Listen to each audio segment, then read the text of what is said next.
ನಮಸ್ತೆ.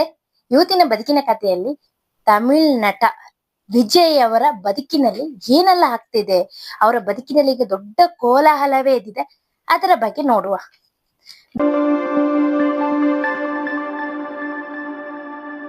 ದಳಪತಿ ವಿಜಯ್ ಇವರು Tamil cinema ಇಂಡಸ್ಟ್ರಿಯ top ನಟರಲ್ಲಿ ಒಬ್ರು. ಯಾವಾಗ ಅವ್ರ ಕರಿಯರ್ ಸ್ಟಾರ್ಟ್ ಮಾಡಿದ್ರು ಅಲ್ಲಿಂದ ಇಲ್ಲಿವರೆಗೂ ಅವರ ಒಂದು ಗ್ರಾಫ್ ಅನ್ನು ಮೇಂಟೈನ್ ಮಾಡಿದ್ದಾರೆ. ಅಲ್ಲದೆ ಅವರ ಎಲ್ಲಾ ಫಿಲಂಗಳು ಕೆಲವೊಂದಿಷ್ಟು ಫ್ಲಾಪ್ ಅಂದ್ರು ಫ್ಲಾಪ್ ದೊಡ್ಡ ಮಟ್ಟಿಗೆಲ್ಲ ಸೂಪರ್ ಡೂಪರ್ ಹಿಟ್ ಕೊಟ್ಟಂತಹ ಒಂದು ನಟ. ಈ ನಟ ಟಿವಿಕೆ ಎಂಬ ಪಕ್ಷ ಸ್ಥಾಪನೆ ಮಾಡಿ, ಅಂದ್ರೆ ತಮಿಳಗ್ ವ್ಯಕ್ತಿ ಕಳಗಂ ಎಂಬ ಒಂದು ಪಕ್ಷ ಸ್ಥಾಪನೆ ಮಾಡಿದ್ದಾರೆ. ತಾನು ಸಿಎಂ ಆಗ್ಬೇಕು ಅಂತೇಳಿ ಈಗ ಮುಂದೆ ನಡೀತಿರುವ ಈ ಒಂದು ಎಲೆಕ್ಷನ್ ನಲ್ಲಿ ಸಿಎಂ ರೇಸಿನಲ್ಲಿ ಇರುವಂತಹ ಒಂದು ನಟ. ತಮಿಳಿನ ಪೊಲಿಟಿಕಲ್ ಹಿಸ್ಟ್ರಿ ನೋಡೋದಾದ್ರೆ ಬಹುತೇಕರು ತಮಿಳ್ನಾಡಿನ ಸಿಎಂ ಪಟ್ಟವನ್ನು ಅಲಂಕರಿಸಿರೋದು ಸಿನಿಮಾ ಒಂದು ಫೀಲ್ಡ್ ನಿಂದ ಬಂದವರೇ.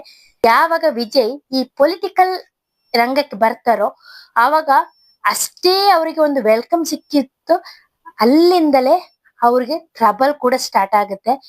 ಒಂದಲ್ಲ ಒಂದು ಆ ಕರೂರ್ ಇನ್ಸಿಡೆಂಟ್ ಎಲ್ಲ ನೋಡಿರ್ಬೋದು. ಈ ನಟನ ನೋಡಕ್ ಹೋಗಿ ಸಾಕಷ್ಟು ಜನ ಪ್ರಾಣ ಕಳ್ಕೊಳ್ತಾರೆ. ಅಲ್ಲಿಂದ ಸ್ಟಾರ್ಟ್ ಆದ ಒಂದು ತೊಂದರೆಗಳು ಇನ್ನೂ ನಿಂತಿಲ್ಲ. ಈಗಂತೂ ವಿಜಯ್ ಅವರ ಬದುಕಿಗೆ ದೊಡ್ಡ ಒಂದು ಪೆಟ್ಟು ಬಿದ್ದಿದೆ. ಅದು ಕೊಟ್ಟಿರೋದು ಅವರ ಪತ್ನಿ ಸಂಗೀತ ಸ್ವರ್ಣಲಿಂಗಂ ಅಂತ. ಇವರಿಬ್ರು ಪ್ರೀತಿಸಿ ಮದುವೆ ಆದಂತ ಒಂದು ಜೋಡಿ. 1996 ಮೀಟ್ ಆಗೋದು. ಸಂಗೀತ ಬಗ್ಗೆ ಹೇಳೋದಾಗಿದ್ರೆ ಸಂಗೀತ ಸ್ವರ್ಣಲಿಂಗಂ ಶ್ರೀಲಂಕನ್ ತಮಿಳಿಯನ್. ಇವರ ಫ್ಯಾಮಿಲಿ ಎಲ್ಲ ಲಂಡನ್ ಅಲ್ಲಿ ಸೆಟ್ಲ್ ಆಗಿರ್ತಾರೆ. ಅಲ್ಲೇ ಎಜುಕೇಶನ್ ಎಲ್ಲ ಮಾಡ್ತಾ ಇರ್ತಾರೆ. 1996 ವಿಜಯ್ ಅವರ ಪೂವೆ ಉನಕ್ಕಾಗೆ ಎಂಬ ಒಂದು ಮೂವಿ ಬರುತ್ತೆ. ಆ ಮೂವಿ ನೋಡಿ ವಿಜಯ್ ಫ್ಯಾನ್ ಆಗ್ತಾರೆ. ಇವ್ರು ಇಂಡಿಯಾಕ್ಕೆ ಬಂದಾಗ ವಿಜಯನ ಮೀಟ್ ಮಾಡ್ತಾರೆ. ಫ್ಯಾನ್ ಆಗಿ ವಿಜಯನ ಮೀಟ್ ಆಗೋದು. ಈ ಹುಡುಗಿಯನ್ನು ವಿಜಯ್ ತಮ್ಮ ಮನೆಗೆ ಕರ್ಕೊಂಡೋಗಿ ತಾಯಿಗೆಲ್ಲ ಪರಿಚಯ ಮಾಡಿಸ್ತಾರೆ. ಅವರ ಒಂದು ಸ್ನೇಹ ನಂತರ ನಿಧಾನಕ್ಕೆ ಪ್ರೀತಿಗೆ ತಿರುಗುತ್ತೆ. ಅವರ ಒಂದು ಒಡನಾಟ ಬಾಂಧವ್ಯ ಬಂಧ ಸ್ಟಾರ್ಟ್ ಆಗೋದೆ ಆ ಒಂದು ಭೇಟಿಯಿಂದ. 1999 ವಿಜಯ್ ಅವರು ಮದುವೆ ಆಗ್ತಾರೆ. ವಿಜಯ್ ಅವರು ಕ್ರಿಶ್ಚಿಯನ್. ಅವ್ರ ತಂದೆ ಕ್ರಿಶ್ಚಿಯನ್, ತಾಯಿ ಹಿಂದೂ. ಕ್ರಿಶ್ಚಿಯನ್ ಪದ್ಧತಿಗಳನ್ನ ಅನುಸರಿಸಿಕೊಂಡು ಬರ್ತಾ ಇರೋರು. ಅವರ ಹೆಂಡತಿ ಬಂದು ಹಿಂದೂ. ಆದ್ರೆ ಇವರ ಮದುವೆ ಒಂದು ಸ್ಪೆಷಲ್ ಮ್ಯಾರೇಜ್ ಆಕ್ಟ್ ಅಂಡರ್ ಅಲ್ಲಿ ನಡೆಯುತ್ತೆ. ತುಂಬಾ ಚೆನ್ನಾಗಿರುತ್ತೆ ಈ ಜೋಡಿ, ತುಂಬಾ ಚೆನ್ನಾಗಿ ಹೋಗ್ತಾ ಇರುತ್ತೆ. ಹೀಗಿರುವಾಗ ಇವರ ಬದುಕಿನಲ್ಲಿ ವೈವಾಹಿಕ ಜೀವನದಲ್ಲಿ ಒಂದು ಸಮಸ್ಯೆ ಪ್ರಾಬ್ಲಮ್ ಅಂತ ಸ್ಟಾರ್ಟ್ ಆಗೋದು 2021. ಕಾರಣ ಆಗಿದ್ದು ಮಾತ್ರ ಒಬ್ಬ ಪ್ರಸಿದ್ಧ ನಟಿ. ಈ ನಟಿ ಜೊತೆ ವಿಜಯ್ ಸಿಕ್ಕಾಬಟ್ಟೆ ಹಿಟ್ ಮೂವಿಗಳನ್ನ ನೀಡಿದ್ರು. ಅವರ ಹಿಟ್ ಮೂವಿಗಳಲ್ಲಿ ಅಷ್ಟೇ ಟಾಪ್ ಹೀರೋಯಿನ್ ಕೂಡ ಅಷ್ಟೇ. ಅವಾಗ ಅವರ ಕರಿಯರ್ ಸ್ಟಾರ್ಟ್ ಆದ್ರು.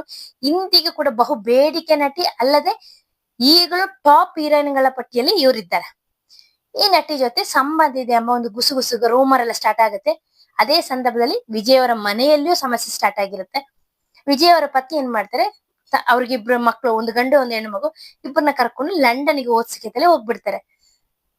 ಹೀಗೆ ನಡೀತಾ ಇರುವಾಗ, ಇಲ್ಲ ಇವರ ಮದುವೆಯಲ್ಲಿ ಏನೋ ಸಮಸ್ಯೆ ಇದೆ ಹಾಗೆಲ್ಲ ಇರುವಾಗ, ಇಲ್ಲ ನಮ್ಮ ಲೈಫ್ ನಲ್ಲಿ ಎಲ್ಲಾ ಸರಿ ಇದೆ ಅಂತ ಹೇಳ್ಬಿಟ್ಟು ವಿಜಯ್ ಅವರಿಗೆ ಆಮಂತ್ರಣ ನೀಡಿದ ಮದುವೆ ಹೊಂದಕ್ಕೆ ಸಂಗೀತ ಅವರು ಆಗಮಿಸ್ತಾರ.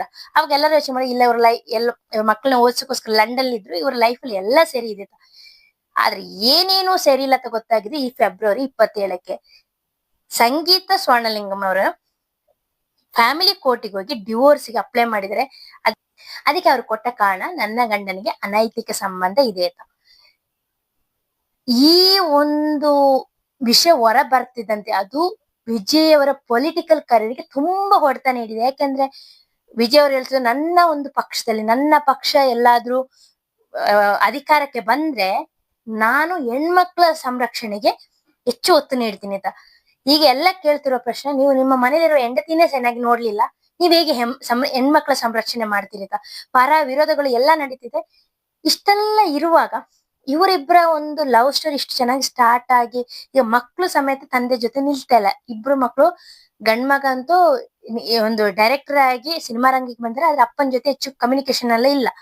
ಹೀಗಿರುವಾಗ ವಿಜಯ್ ತನ್ನ ಎಲ್ಲಾ ಸಂಪಾದನೆಯನ್ನು ತಂದು ಈಗ ಪೊಲಿಟಿಕಲ್ ಕರಿಯರ್ ನಲ್ಲಿ ಹಾಕಿದ್ರೆ, ಒಂದೊಂದು ಸ್ಟೆಪ್ ಅಲ್ಲೂ ವಿಜಯ್ಗೆ ಹೊಡೆತಾನೆ ಬೀಳ್ತಿರೋದು. ಅವರ ಒಂದು ಮೂವಿ ಜನನಾಯಕ ಅದು ಬಿಡುಗಡೆ ಆಗ್ಲಿಲ್ಲ.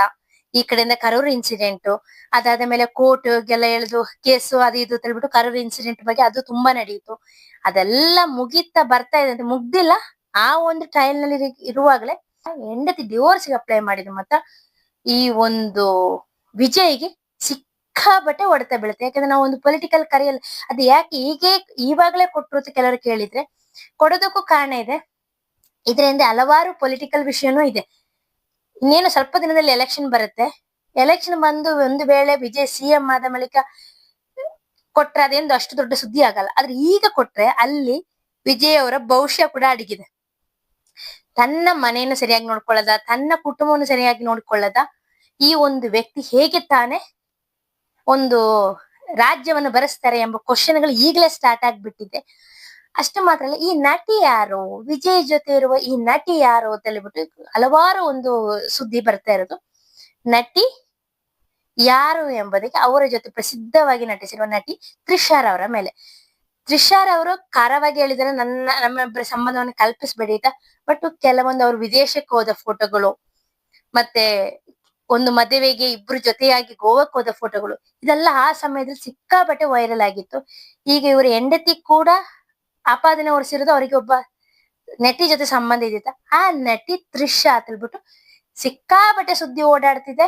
ಆದ್ರೆ ಇವು ಎಲ್ಲಿಯೂ ಯಾರು ಸಂಗೀತ ಆಗ್ಲಿ ಯಾರಾಗ್ಲಿ ಇದು ತ್ರಿಷಾ ಅಂತ ಹೇಳಿಲ್ಲ, ಒಬ್ಬ ನಟಿ ಜೊತೆ ತಿಳಿದಾರೆ. ಈಗೆಲ್ಲ ಇರುವಾಗ ಒಂದು ಅಷ್ಟು ವಿಜಯ್ ಅಂದ್ರೆ ಹೇಗಿತ್ತು ಅಂದ್ರೆ, ಒಂದು ಇಮೇಜ್ ಅಂದ್ರೆ ನಮ್ಮಲ್ಲಿ ಈಗ ಅಪ್ಪು ಶಿವರಾಜ್ ಕುಮಾರ್ ಎಲ್ಲ ಹೇಗೆ ಇಮೇಜ್ ಇದೆಯೋ ಅದೇ ಒಂದು ಇಮೇಜ್ ತಮಿಳ್ನಾಡಲ್ಲಿ ಇತ್ತು. ಪುನೀತ್ ರಾಜ್ಕುಮಾರ್ನೆಲ್ಲ ಎಷ್ಟು ಫ್ಯಾನ್ ಬೇಸ್ ಇತ್ತು ಅದೇ ರೀತಿ ಒಂದು ಇಮೇಜ್. ತುಂಬಾ ಹೊರಗೆ ಬಂದಾಗ ತುಂಬಾ ಕ್ವೈಟ್ ಆಗಿರ್ತಿದ್ರು, ಹೆಚ್ಚು ಮಾತಾಡ್ತಿರ್ಲಿಲ್ಲ. ವಾಸ್ ಬೇರೆ ಸಿನಿಮಾದಲ್ಲಿ ಅಬ್ಬರಿಸಿದಂತೆ ಹೊರಗೆ ಕಾಣ್ತಿರ್ಲಿಲ್ಲ. ಅದೆಲ್ಲ ನೋಡುವಾಗ ಜನರಿಗೆ ತುಂಬಾ ಖುಷಿ ಆಗ್ತಿತ್ತು. ಇವರ ಸಿನಿಮಾಗಳಂತೂ ಜನರಿಗೆ ಫಿದಾ ಮಾಡಿ ಹೋಗಿತ್ತು. ಮತ್ತೆ ವಿಜಯದ ಏಜ್ ಕೂಡ ರಿವರ್ಸ್ ಆದಂಗೆ, ವರ್ಷ ಕಳೀತಿದ್ದಂಗೆ ಅಂತ ಅವ್ರು ತುಂಬಾ ಯಂಗ್ ಆಗಿ ಎನರ್ಜೆಟಿಕ್ ಆಗೇ ಇರ್ತಿದ್ರು. ವಯಸ್ಸಾಗ್ತಾ ಉಂಟು ವಯಸ್ಸಾದವ್ರಂತೆಲ್ಲ ಕಾಣ್ತಿರ್ಲಿಲ್ಲ. ಅವರ ಜೊತೆ ನಟಿಸಿದವರು, ಅವ್ರ ಜೊತೆ ನಟಿಸಿದವರೆಲ್ಲ ವಯಸ್ಸಾಗ್ತಾರೆ, ಇವ್ರು ತುಂಬಾ ಯಂಗ್ ಆಗಿದ್ರು. ಇದೆಲ್ಲ ಅವ್ರಿಗೆ ಪ್ಲಸ್ ಪಾಯಿಂಟ್ ಇರುವಾಗ ಯಾಕೆ ಅವರು ಈ ಸಮಯದಲ್ಲೇ ಸಿನಿಮಾ ರಂಗ ಬಿಟ್ಟು ಪೊಲಿಟಿಕಲ್ ಕರಿಯರ್ಗೆ ಬಂದ್ರು ಅಂತ ಎಲ್ಲ ಕ್ವಶನ್ ಮಾಡ್ತಿದ್ರು. ಅವ್ರು ಹೇಳಿದ್ರು ನನ್ನ ಮಕ್ಕಳ ಸೇವೆಗಾಗಿ ಬಂದಿದ್ದು. ಮಕ್ಕಳ ಸೇವೆಗಾಗಿ ಬಂದ ಈ ವಿಜಯ್ ತನ್ನ ವೈಯಕ್ತಿಕ ಬದುಕಿನಲ್ಲೇ ಸಾಕಷ್ಟು ಸಮಸ್ಯೆಯನ್ನು ಹೊಂದಿದ್ದಾರೆ ಎಂಬುದು ಈ ಒಂದು ಡಿವೋರ್ಸ್ ಹೇಳ್ತಿದೆ. ಯಾವುದೇ ಒಬ್ಬ ವ್ಯಕ್ತಿ ಆಗ್ಲಿ ಅವನ ಜೀವನದಲ್ಲಿ ಸಕ್ಸಸ್ ಅನ್ನೋದು ಪಡೆಯೋದೇ ಮೊದ್ಲು ಪಡಿಬೇಕಾಗಿ ತನ್ನ ಮನೆಯಲ್ಲಿ ನೆಮ್ಮದಿ ಕೊಟ್ಟಾಗ, ತನ್ನ ಮನೆ ನೆಮ್ಮದಿ ಆಗಿದ್ರೆ ಅಷ್ಟೇ ಅವನು ಒಂದು ಯಶಸ್ವಿನ ಕಡೆಗೆ ಹೋಗುತ್ತೆ. ಈಗ ವಿಜಯ್ಗೆ ಅನ್ಸಿರ್ಬೋದು ಯಾಕೆ ನಾನು ಈ ಪೊಲಿಟಿಕಲ್ ಕರಿಯರ್ಗೆ ಬಂದೆ. ಎಲ್ಲರಿಗೆ ಅದೊಂದು ಬಾಣ ಆಗಿ, ಇವರ ಒಂದು ಡಿವೋರ್ಸ್ ಏನಿದೆ ಅದೊಂದು ಬಾಣ ಆಗಿ ವಿರೋಧ ಪಕ್ಷಗಳಿಗೆ ಸಿಕ್ಕಿಯಾಗಿದೆ. ಅಣ್ಣಾಮಲೈ ಒಂದು ಮಾತು ಹೇಳ್ತಾರೆ, ಇದನ್ನ ಈ ಕುರಿತು ಕೇಳ್ತಾರೆ ಅಣ್ಣಾಮಲೈ ಹತ್ರ, ನೀವ್ ಯಾಕೆ ಏನ್ ಹೇಳ್ತೀರಾ ವಿಜಯ್ ಅವರಿಗೆ, ವಿಜಯ್ ಈ ರೀತಿ ಎಲ್ಲ ಒಂದು ಅಫೇರ್ ಇದೆ ಹೇಳ್ತಿದ್ದಾರೆ, ಮತ್ತೆ ಅವರ ಪತ್ನಿ ಡಿವೋರ್ಸ್ಗೆ ಅಪ್ಲೈ ಮಾಡಿದ್ದಾರೆ ಅಂದಾಗ ತುಂಬಾ ವಂಡರ್ಫುಲ್ ಆಗಿ ಹೇಳ್ತಾರೆ. ಒಂದು ಪೊಲಿಟಿಕಲ್ ಕರಿಯರ್ಗೆ ಬಂದ ಮೇಲೆ ಪರ್ಸನಲ್ ವಿಷಯಗಳನ್ನೆಲ್ಲ ತುಂಬಾ ಕೆದಕ್ತಾರೆ. ಅದನ್ನ ಫೇಸ್ ಮಾಡಿ ಹೊರಗೆ ಬರ್ಬೇಕು, ಅದನ್ನ ಫೇಸ್ ಮಾಡಿ ಗೆಲ್ಬೇಕೋ ಸೋಲ್ಬೇಕೋ ಅದು ಬಿಟ್ಟಿದ್ದು ಅವ್ರವ್ರಿಗೆ ಬಿಟ್ಟಿದ್ದು. ಆ ವೈಯಕ್ತಿಕ ವಿಷಯ ಬಗ್ಗೆ ನನ್ಗೆ ಹೇಳೋದೇ ಇಲ್ಲ. ಇವರ ಒಂದು ಪರ್ಸನಲ್ ಲೈಫ್ ಬಗ್ಗೆ ನಾನು ಏನು ಹೇಳಲ್ಲ ಅಂತಾರೆ. ಅವ್ರು ವೆಲ್ ಸೆಟಲ್ಡ್ ಫ್ಯಾಮಿಲಿಯಿಂದ ಬಂದಿದ್ದು, ಅವರ ಹೆಸರಿನಲ್ಲಿ ಒಂದು 400 ಕೋಟಿಗಿಂತಲೂ ಹೆಚ್ಚು ಆಸ್ತಿ ಇದೆ ಅಂತ ಹೇಳಲಾಗುತ್ತೆ. ವಿಜಯ್ ಅವರು ಎಲ್ಲಾದ್ರೂ ಡಿವೋರ್ಸ್ಗೆ ಅಂತೇಳಿ ಒಪ್ಪಿದ್ರೆ ದೊಡ್ಡ ಮಟ್ಟದ ಜೀವನಾಂಶ ಅಂತೂ ಕೊಡ್ಲೇಬೇಕು. 2 ಮಕ್ಕಳಿಗೆ ಕೊಡ್ಬೇಕಾಗತ್ತೆ, ಹೆಂಡತಿಗೆ ಕೊಡ್ಬೇಕಾಗತ್ತೆ. ಇದೆಲ್ಲವೂ ಅವರ ಒಂದು ಭವಿಷ್ಯಕ್ಕೆ ಸಿಕ್ಕಾಬಟ್ಟೆ ಹೊಡೆತ ಬೀಳದಂತ ಗ್ಯಾರಂಟಿ. ಪೊಲಿಟಿಕಲ್ ನಲ್ಲಿ ಅಚೀವ್ ಮಾಡಕ್ಕೆ ಬಂದಾಗ ತುಂಬಾ ಪರ್ಸನಲ್ ವಿಷಯಗಳನ್ನೆಲ್ಲ ತೆಗಿತಾರೆ ಅಂತಾರೆ. ಈಗ ಬೇರೆಯವರು ಹೇಳಿದ್ರೆ ಪರ್ಸನಲ್ ವಿಷಯಗಳು ಓಕೆ, ಬಟ್ ಸ್ವಂತ ಮನೆಯವರೇ ಬಂದು ಈಗ ಮನೆಯವರೇ ವಿಜಯ್ ವಿರೋಧವಾಗಿ ನಿಂತಿದ್ದಾರೆ. ಇಂಥ ಪರಿಸ್ಥಿತಿಯಲ್ಲಿ ಸಿಕ್ಕಾಬಟ್ಟೆ ಫ್ಯಾನ್ ಬೇಸ್ ಈಗಲೂ ಇದೆ. ಫ್ಯಾನ್ ಅವರು ನಾವು ನಮ್ಮ ಅಣ್ಣನ ಜೊತೆ ನಿಲ್ತೀವಿ ಇದೆಲ್ಲ ಸಪೋರ್ಟ್ ಮಾಡ್ತಾರೆ, ಪೊಲಿಟಿಕಲ್ ವಿಷಯ. ಆದ್ರೆ ಇದೆಲ್ಲವನ್ನ ಮೀರಿ ವಿಜಯ್ಗೆ ತಮಿಳ್ನಾಡಿನ ರಾಜಕೀಯದಲ್ಲಿ ನಿಲ್ಲಕ್ಕೆ ಸಾಧ್ಯ ಆಗುತ್ತಾ ಎನ್ನುವುದಷ್ಟೇ ಈಗಿರೋ ಒಂದು ದೊಡ್ಡ ಒಂದು ಪ್ರಶ್ನೆ ಆಗಿದೆ.